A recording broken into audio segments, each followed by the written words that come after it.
this is in-game art to deliver the box and the breakdown of the demo. This is Turok Evolution for the PlayStation 2, and this is being played on my PlayStation 2.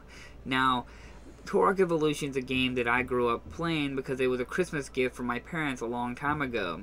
And I went back and just resaw the game, and I wanted to sit down and replay it again. And I figured I wanted to make a video. So I was sitting there playing it for quite a while, and I was really enjoying myself. And I just remembered the fond memories of playing this game.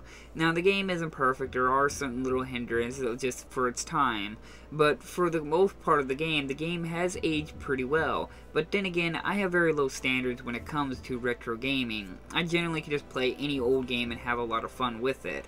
But Turok Evolution is a series that's been around for quite a while, actually, and sadly it kind of just faded away after the last Turok game that came out back in the last generation of consoles of Xbox 360 and PlayStation 3.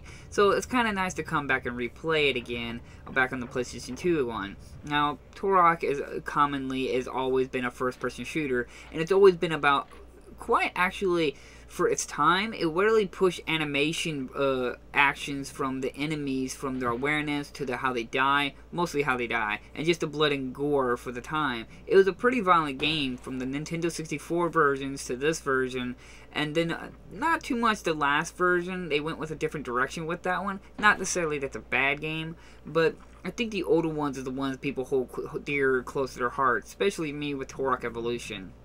Now, as I said, it has its hurdles here and there, like switching between all your weapons in the game. Now, the game doesn't have any like reload mechanisms that we've come to know nowadays, but due to the fact there's so many weapons and there's no weapon wheel, it becomes quite cumbersome to have to go through all the weapons selections to find the one weapon you finally want to use.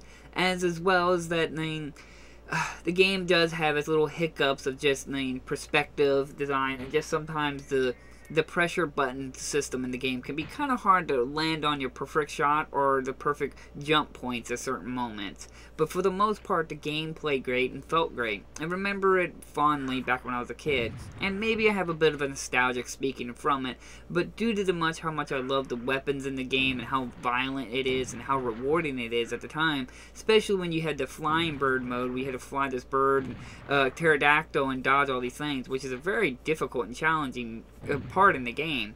But just the overall experience of the game was really enjoyable, and especially the environment. And like I said, the game doesn't age pretty well. The game controls really well with the left joystick with your moving, the right joystick is to aim, as well as your L2 and R2 is L2 is your variation shot, and while R2 is your to actually shoot. So it was actually kind of cool to see different kind of variations of attacks, which is something that's kind of fade away with nowadays gaming, which most games just have it with one primary use.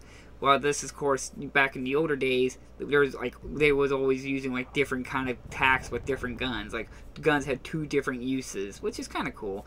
So like I said, coming back to this, it kind of gave me the feel of Doom nowadays, actually, with no reload mechanism, especially with the minigun in the game. It kind of looked like the minigun from Doom 2016. Like I said, it was a joy to come back to playing this game, and I wonder how many other people have fond memories of playing this game as well, as much as I have, because as I said, it was a Christmas gift from my parents, and I still had the copy sitting here right now. Now I was thinking, it's like, it's been a while since I sat down and did a retro video, or sat down and played an older game, and it's just been a great joy for me. So I'll try to leave links down in the description if you're interested in a copy, which I highly recommend. It's definitely a good game to have in your collection, and it's also available on the Xbox as well. I do believe it's also available on the GameCube as well, so it's well worth your time to check it out and see if you can get a copy. So thank you all for watching. Hit that like and subscribe button if you want to see more videos from me, and I'll see you guys in the next episode. Bye-bye!